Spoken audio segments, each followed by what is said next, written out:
मैं दलितों के साथ हिमालय की तरह खड़ा हूँ। सड़क से लेकर सदन तक लड़ूंगा।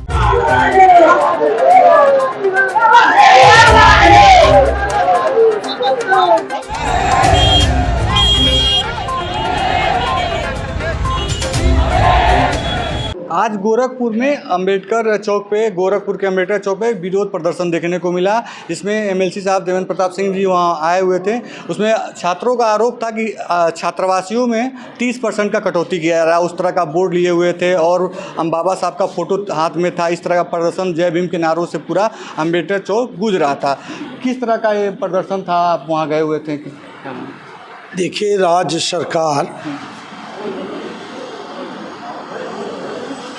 अनुसूचित वर्ग के बच्चों के पठन पाठन को सुविधाजनक बनाने के लिए राजकीय अनुसूचित जात जनजात छात्रावासों का निर्माण कराया है और अनुसूचित जनजात के बच्चों को के विभाग के छात्रावास को समाज कल्याण विभाग द्वारा संचालित किया जाता है। इन छात्रावासों का निर्माण इसलिए हुआ था कि दलितों के बच्चे उसमें पढ़ेंगे और उनको सभी सुविधाएं मिलेंगी जिससे वो समाज की मुख्यधारा में आ सकें। एक शासनादेश आ गया कि 30% सीटें गैर अनुसूचित वर्ग के लोगों से भरी जाएंगी। यह अन्याय है, अनीति है और अधर्म है। जब छात्रावासों का नाम ही राजकीय अनुसूचित छात्रावास है तो फिर अन्य वर्गों के बच्चों को उसमें प्रवेश देना दलितों के हक पर डाका डालने की तरह है। आज भी दलित समाज बहुत घनघोर आर्थिक तंगी में जी रहा है। दलित छात्रावासों में उनके बच्चे पढ़ते हैं जिनके पास आजीविका चलाने के लिए मजदूरी करने के अलावा कोई दूसरा साधन नहीं है।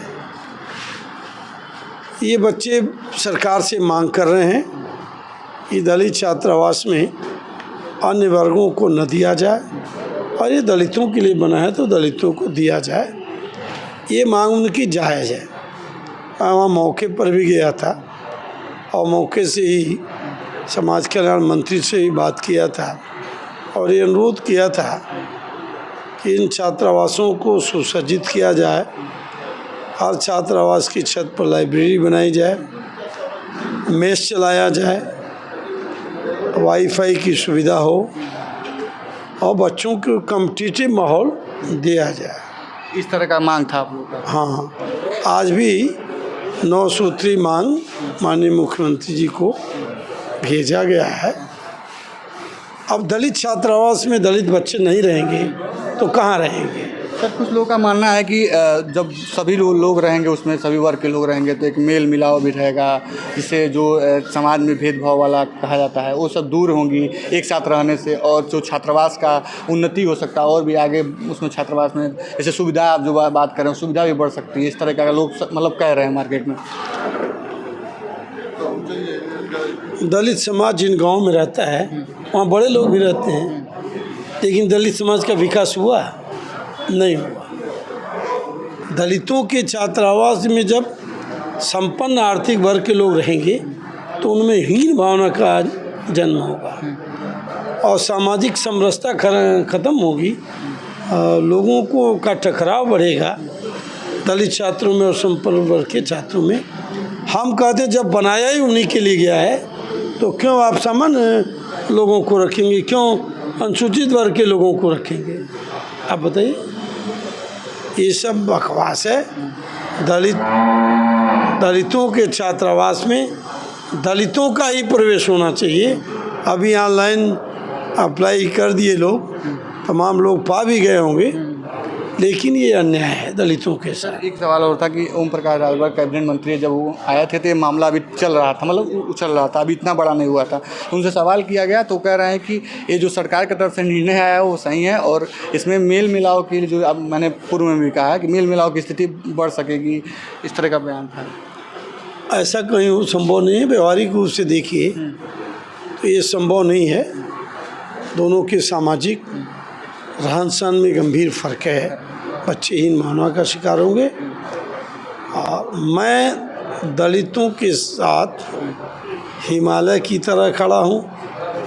सड़क से लेकर सदन तक लड़ूंगा और इन बच्चों को न्याय मिलना चाहिए। दलितों के हक पर कोई डाका डाले, मुझे ये स्वीकार नहीं है। सर सही बात है कि अंतिम सवाल होगा मेरा कि सही बात है, आप हिमालय की तरह खड़े हैं। जिस प्रकार से जिस अवस्था में कल सूचना मिली कि चोट लगे, उसके बाद भी आप उस मौके पर पहुंचे हैं। वहाँ छात्रों के लिए अलग मिसाल है सर। उन छात्रों ने आपका बहुत सम्मान किया और मेरे आपके जाने के बाद से मेरे कुछ छात्रों से बात की, जिस प्रकार से उनकी ऊर्जा दुगनी हो गई सर। इस अवस्था में भी आप उन लोगों का साथ दे रहे हैं। देखिए, मैं तो स्वास्थ्य कैसा है सर? कल ही एक्सीडेंट हुआ, हाथ टूट गया है, सर में चोट है। वही मैं कह रहा हूं। लेकिन राणा सागर के सीने पर 80 घाव लगे थे, फिर भी वो युद्ध से विरत नहीं हुए। तो मैं अनीति और अन्याय के खिलाफ लड़ने वाले एक राजनीतिक योद्धा हूँ। बिस्तर पर नहीं बैठ सकता, न तो बिस्तर पर सड़क पे दिखा सकता हूँ। अन्याय जहाँ कहीं भी होगा, मैं जिस किसी भी अवस्था में रहूँगा, उस अन्याय के खिलाफ हूँ। चलिए सर, बहुत बहुत धन्यवाद। बहुत धन्यवाद।